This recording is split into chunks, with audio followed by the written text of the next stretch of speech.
விளையாட்டு மூலம் இந்தியா வங்கதேசம் இடையே பதற்றம் நிலவிய நிலையில் அதே விளையாட்டு மூலம் பதற்றம் குறையும் நிலை ஏற்பட்டுள்ளது. கடந்த ஆண்டு வங்கதேசத்தில் மாணவர் தலைவர் ஒருவர் கொல்லப்பட்டதை தொடர்ந்து ஏற்பட்ட வன்முறையில் அங்கு இந்து மதத்தை சேர்ந்த சிலர் அடித்துக் கொல்லப்பட்டனர்.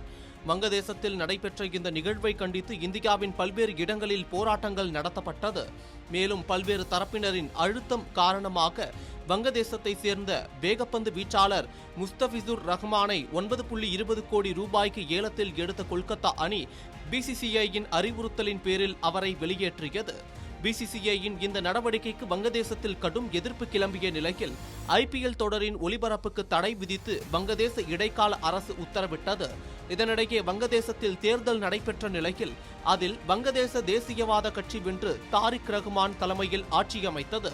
இந்த சூழலில் கடந்த இடைக்கால அரசாங்கத்தால் விதிக்கப்பட்டிருந்த ஐபிஎல் ஒளிபரப்பு தடையை நீக்கி புதிய அரசு உத்தரவு பிறப்பித்துள்ளது. இது குறித்து பேசிய தகவல் மற்றும் ஒலிபரப்புத்துறை அமைச்சர் ஜாகிர் உதேன் ஸ்வாபன், விளையாட்டையும் அரசியலையும் நாங்கள் கலக்க விரும்பவில்லை, வணிக ரீதியாகவே இதை அணுகுகிறோம் என்று தெரிவித்துள்ளார். இதன் காரணமாக ஸ்டார் ஸ்போர்ட்ஸ் போன்ற சர்வதேச சேனல்கள் மற்றும் டி ஸ்போர்ட்ஸ், ஜிடிவி போன்ற வங்கதேசத்தின் உள்ளூர் சேனல்கள் ஐபிஎல் போட்டிகளை நேரடி ஒளிபரப்பு செய்ய எந்த தடையும் இல்லை என்பது உறுதிப்படுத்தப்பட்டுள்ளது.